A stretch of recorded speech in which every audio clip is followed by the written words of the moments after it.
Hello friends. Today we will be discussing about the very basics of data communications and computer networks. Today I'm creating a lecture series of 10 different lessons which will cover computer networks foundation. So let's begin with it. You all know that data communications and networking are changing the way we do everyday business and the way we are living in today's world. 24 round the 7, directly or indirectly, we all are connected to the internet. And with the more and more use of Internet of Things, IoT, automation, the electronic gadgets, we all are using internet every now and then. Even the business decisions have to be made ever more quickly, and the decision makers require immediate access to accurate information. Now, the question arises that why wait a week for that report from Germany to arrive by mail when it could appear almost instantaneously through computer networks? And businesses today rely on computer networks and internetworks. But before we ask how quickly we can get hooked up, we need to know how networks operate, what types of technologies are available, and which design best fills which set of needs. The development of the personal computer brought about tremendous changes for business, industry, science, and education. A similar revolution is occurring in data communications and networking.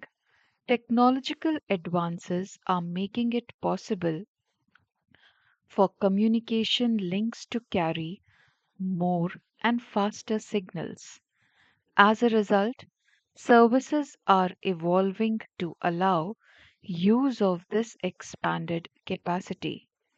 For example, established telephone services such as your video calling, conference calling, call waiting, voicemail, and caller ID have been extended. Even the research in data communications and networking has resulted in new technologies. One goal is to be able to exchange data. Which type of data? The data such as text, audio, and video from all points in the world. We want to access the internet to download and upload information quickly and accurately and as fast as at any time. So, today's session, we will be addressing the four issues. The very first one is what exactly data communications is, what are the basic components of data communication, how a data gets transferred from one node to the other, networks, the internet, the protocols, and standards. So, first, I'll give a broad definition of data communications. Then, we define networks as a highway on which the data can travel. The internet is discussed as a good example of an internetwork, that is, a network of networks. And finally, we discuss the different types of protocols, the difference between the protocols and standards, and the organizations that set those standards. So, now let's begin with our first introductory session. You all must know that 90% of global internet traffic now relies not just on the OSI model, not just on the TCP/IP model, but it relies on a mixture of the OSI and TCP/IP models.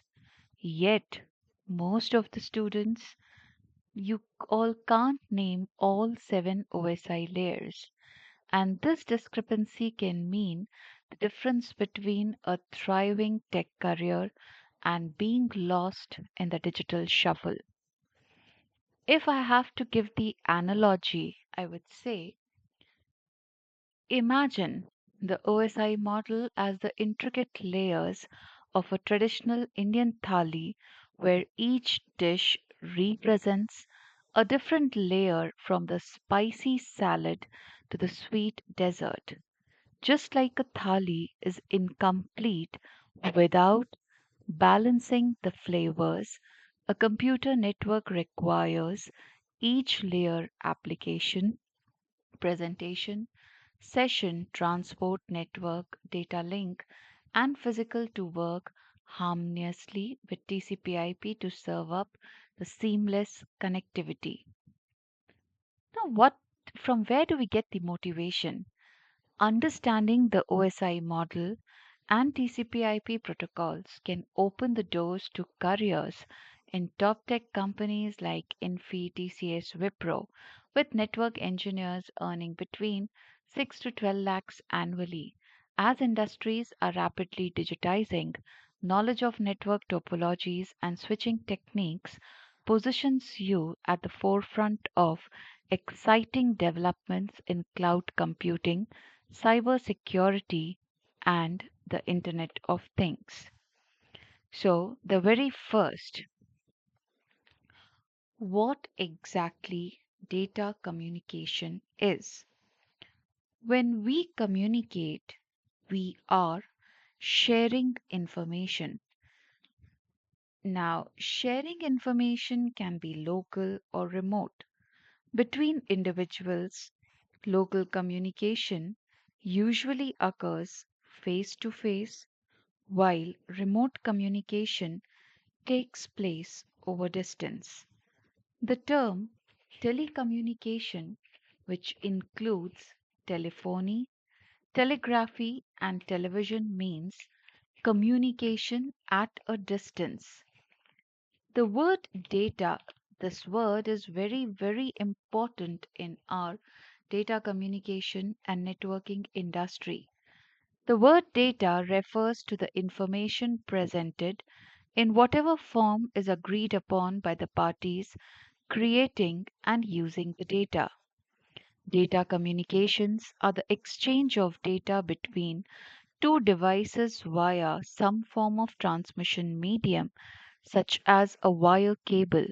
For data communications to occur, the communicating devices must be part of a communication system made up of a combination of hardware, physical equipment, and software programs.